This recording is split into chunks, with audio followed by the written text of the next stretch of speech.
First of all, I would like to thank you for the opportunity, and in particular I'd like to thank Terry.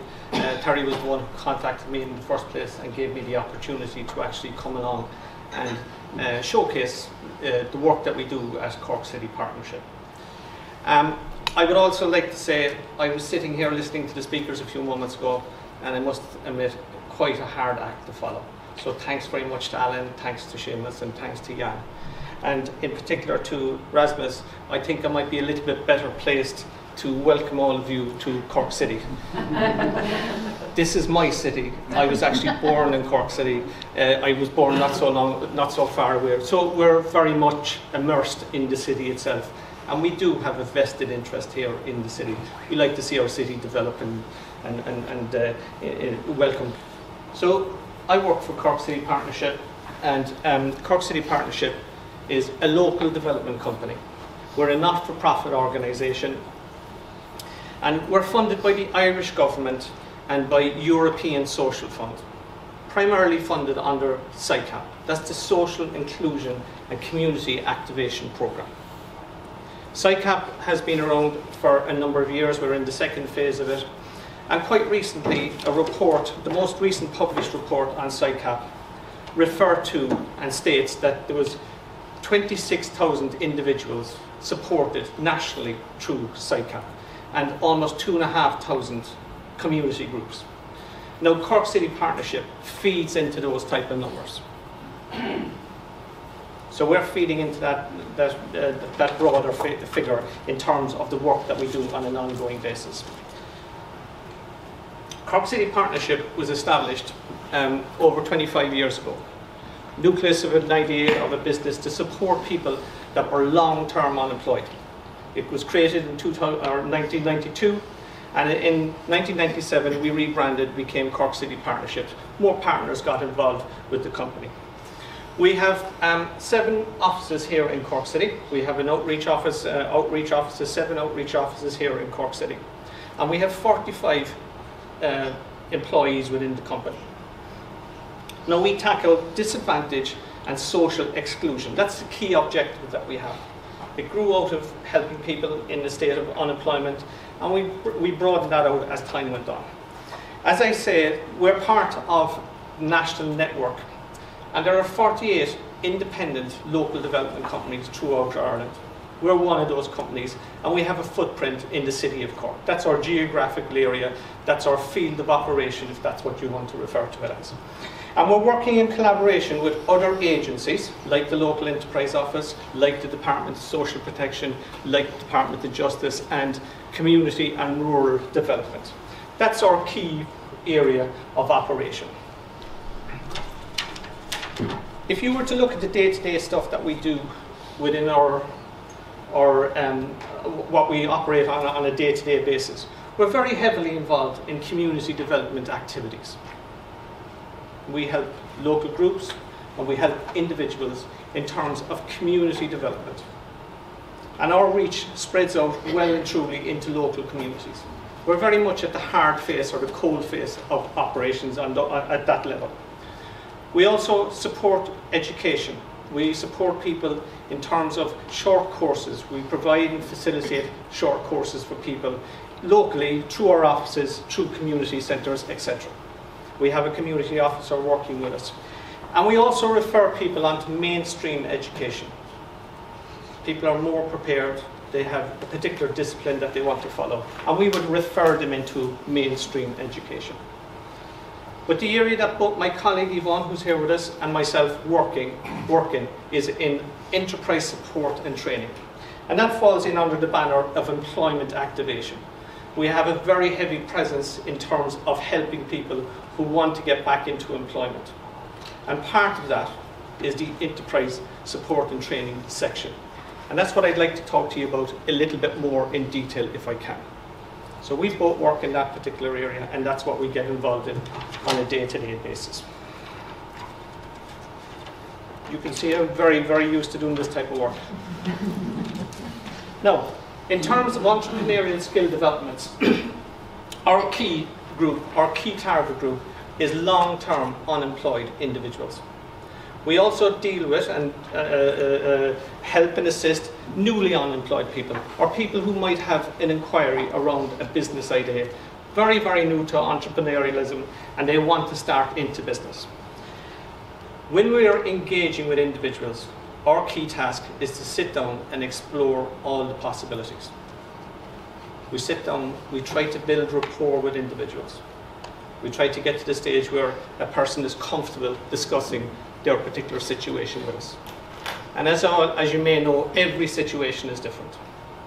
Our approach is very much non-judgmental. We deal with individuals at their particular pace, and we try to help them, assist them, and move along with them. Now, from my own experience, I see that some people are very anxious to get started into business. They're highly motivated. They have an idea. It's my particular project. And sometimes we have to say to people, we need to pull you back a little bit. Or there may be a case where somebody is coming in and they're totally new to this area completely. They may not have the self-confidence, they may not have the resources, and we have to build that over engagements and interventions.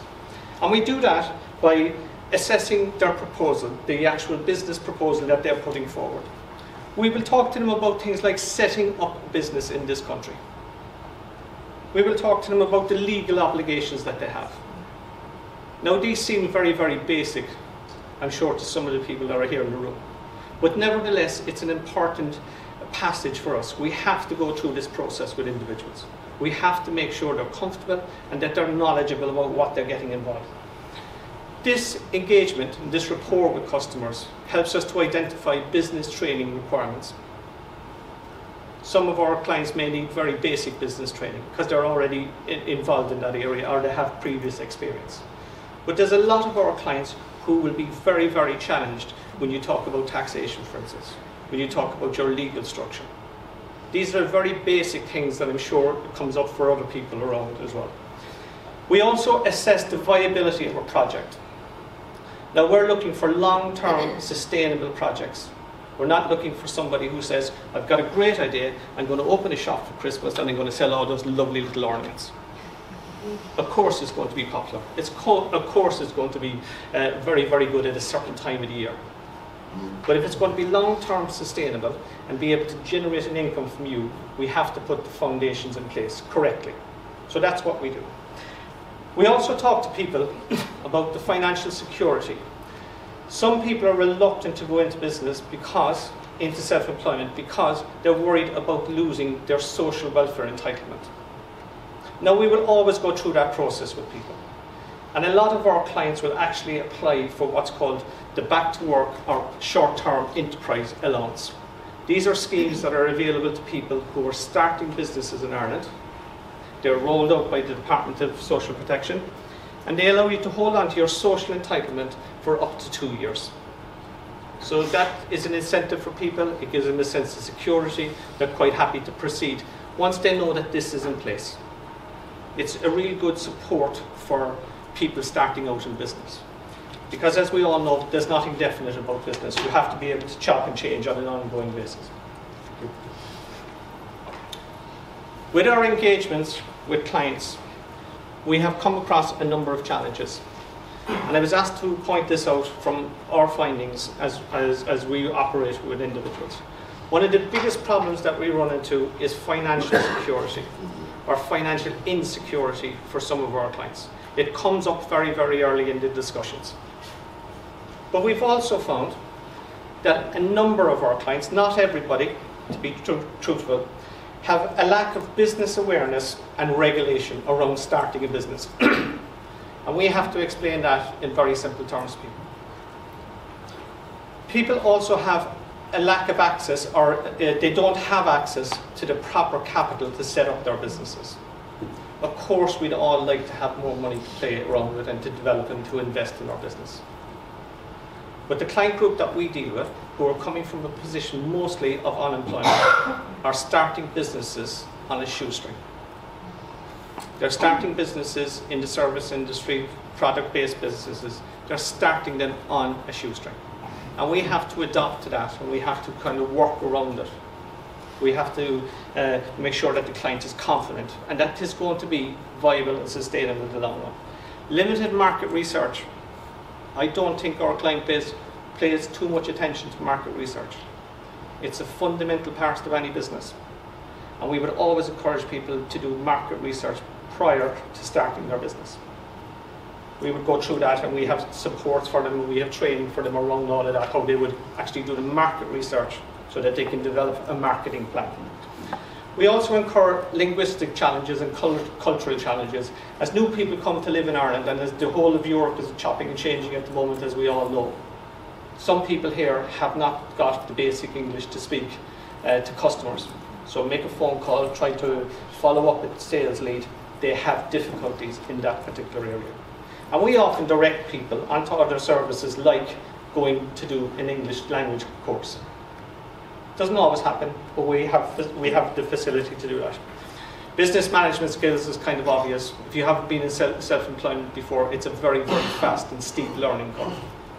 But we try to negate that by giving training and support to individuals.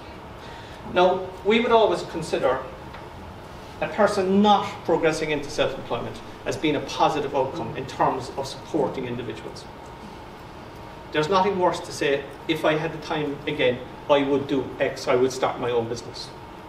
Well, we put ourselves in a position where you can explore that possibility. And if it turns out that you are not the person to go into self-employment, we consider that as a positive outcome, and we can direct you into other services. Maybe somebody is more geared to employment. Maybe somebody is geared to a different type of activity. Maybe they need to upskill. But through engagement and through meeting these challenges on a day-to-day basis, this comes to the fore very, very quickly. I'm going to give you a very, very quick snapshot of the outcomes that we have achieved as a company. And this is only the enterprise section within our company. And bearing in mind, our company is only one of 48 independent development companies in Ireland. So just a quick snapshot of the metrics. And this is a snapshot over the last 3 years. So over the last 3 years, we've had genuine inquiries and engagements with 801 individuals. People came to us, got involved in our enterprise information sessions, wanted to check out and wanted to explore self-employment as a career path. We facilitated 44 enterprise information sessions, group sessions, where we give broad information. And that has allowed us to have 297 people who have completed training courses, like Start Your Own Business course, fairly basic course that's rolled out quite commonly throughout the country. And we do this in conjunction with the local enterprise office. We get support from the local enterprise office around that type of training. We provide other training as well, but 279 have actually completed that. And the real metrics for us, the real one that we're looking at, is progression into self-employment. Now, I'm not foolish to think that 177 people are still in business today. Some of these people won't be successful. It's just part of the course. But there's quite a high number of people who started a business, made a success out of it, and decided that this is their career path. It's going to develop. I'm going to give you one other little snippet. In my own case, my father started a business back in 1968. There were 7 of us living in the family at the time, and the business was based around selling fruit and vegetables. He was working with the examiner office here in Cork. He was a van driver, and he used to bring back vegetables from the country on a regular basis. And as kids, we used to sell them. We were selling eggs first, then we were selling vegetables. That business is still in operation today. It employs a number of people in the business. We're no longer involved in fruit and vegetables. We've moved into transport and logistics. That's our core business. That's the background that I come from. And my family are still very much involved in that business today. So from selling eggs, fruit and vegetable back in 1968, which is a long ways back, that business has grown. So if we can encourage people into self-employment, into a service business or into a trade, you do not know where it's going to go to.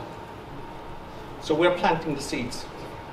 Now when we plant the seeds and there's a bit of growth and there's a bit of engagement, get a bit of traction, people come back to us and say to us, I'd like to get further support.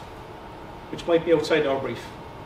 And we're very happy to refer these people onto the local enterprise office in particular for additional services.